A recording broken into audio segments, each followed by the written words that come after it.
When you think of a tough year, what comes to mind? Maybe 2020 with the global pandemic or some personal challenges you've faced. But today, I'm going to tell you about a year so devastating that historians call it the worst year to be alive in human history. That year is 536 AD. Imagine waking up in a world where the sun refuses to shine, the air is thick with an eerie mist, and famine spreads faster than hope. It sounds like the setting of a dystopian novel, doesn't it? But for the people of 536, it was their reality. And here's the most chilling part. This isn't just a story of environmental disaster. It's a tale of survival, of human resilience against seemingly insurmountable odds. Stick with me as we unravel the events of this apocalyptic year through first-hand accounts and scientific revelations to discover how our ancestors endured. It all began with the sun, or rather the absence of it. In 536, the sun was shrouded in a thick, impenetrable fog that cast the world into near darkness. Byzantine historian Procopius wrote, "The sun gave forth its light without brightness, like the moon, during the whole year." Now picture this. It's midday, but the world feels like twilight. Crops won't grow, temperatures plummet, and people everywhere begin to panic. Modern scientists believe this darkness was caused by a massive volcanic eruption, likely in Iceland or North America. Volcanic ash and sulfur dioxide spewed into the atmosphere, creating a global haze that blocked sunlight and triggered what we now call a volcanic winter. But here's the twist. 536 wasn't an isolated incident. Evidence shows there were two more major eruptions within the next decade. It was as if nature itself had declared war on humanity.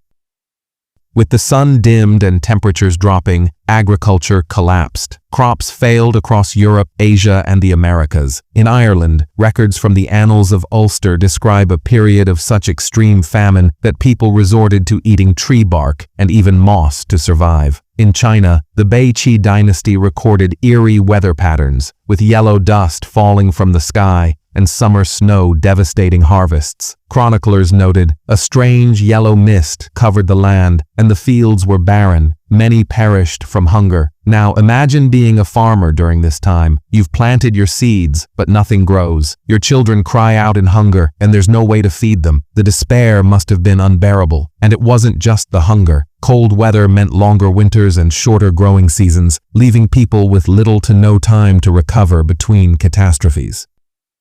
One of the most haunting accounts comes from Michael the Syrian, a chronicler from the 12th century who preserved earlier writings. He described a period where bread became so scarce that people ate each other. Let's pause for a moment. Can you fathom the level of desperation it takes for entire communities to turn to cannibalism? This wasn't just an environmental disaster, it was a full-blown societal collapse.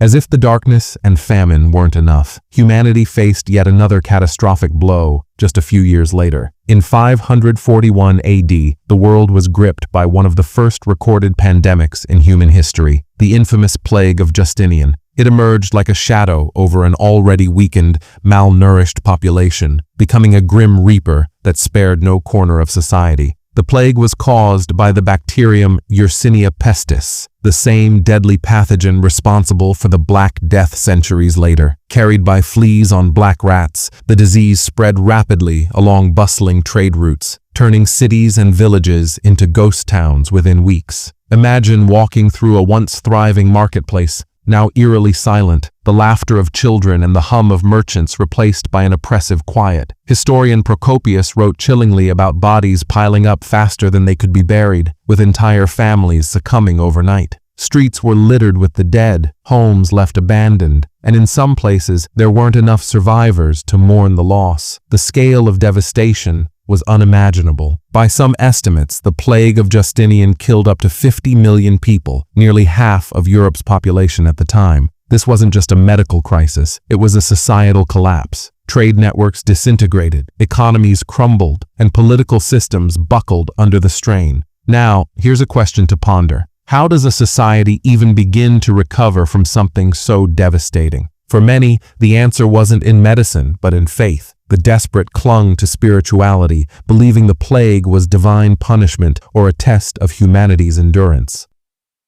In times of crisis, people often turn to religion for answers, and 536 was no different. Across Europe, Christian leaders declared that the darkness and famine were punishments from God. Apocalyptic sermons became common, warning that the end of the world was near. Meanwhile, in the East, Buddhist and Taoist texts reflect similar sentiments. The strange weather and famines were seen as signs of a cosmic imbalance, urging people to seek harmony with the universe. It's fascinating and heartbreaking to see how universal this response was. Whether through prayer, meditation, or rituals, people clung to the hope that their suffering had meaning.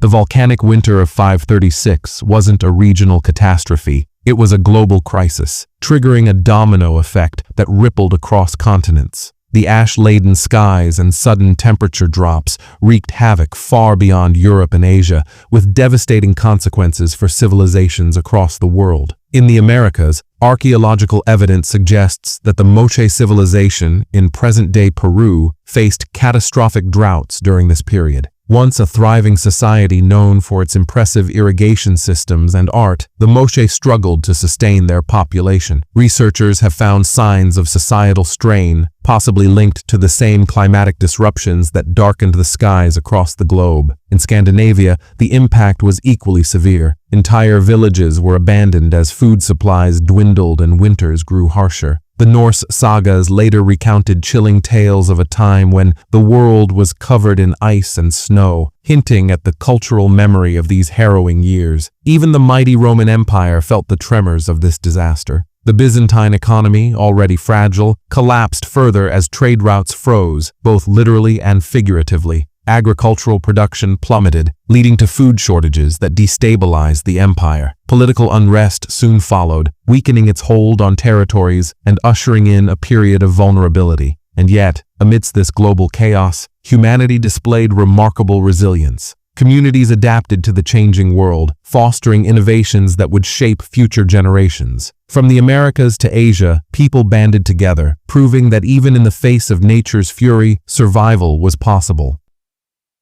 This is where the story of 536 takes an inspiring and deeply human turn. Despite the darkness, famine, and relentless plague, our ancestors refused to succumb to despair. Instead, they adapted, innovated, and found ways to persevere against overwhelming odds. Farmers, facing barren fields and bitterly cold seasons, began experimenting with hardy crops like rye and oats, grains that could endure the harsher climates. These resilient crops became lifelines, ensuring that even in the leanest of years, some sustenance could still be harvested. In some regions, farmers shared techniques and seeds, building networks of cooperation that transcended personal survival. Communities came together in extraordinary ways, pooling resources, sharing knowledge, and leaning on each other for strength. Acts of kindness, such as neighbors splitting their meager rations or helping one another rebuild homes destroyed by harsh winters, became everyday examples of humanity's unyielding spirit. One shining beacon of hope came from Irish monks, whose dedication to knowledge preservation became a gift to future generations. Amid the chaos, these monks meticulously documented history, science, and literature, safeguarding the cultural and intellectual heritage of Europe. Their painstaking efforts laid the groundwork for the cultural and scientific revival that would emerge centuries later. In China, ingenuity flourished as engineers designed more advanced irrigation systems to counteract unpredictable weather patterns. These innovations not only fed starving populations, but also laid a foundation for agricultural practices that would sustain civilizations for centuries.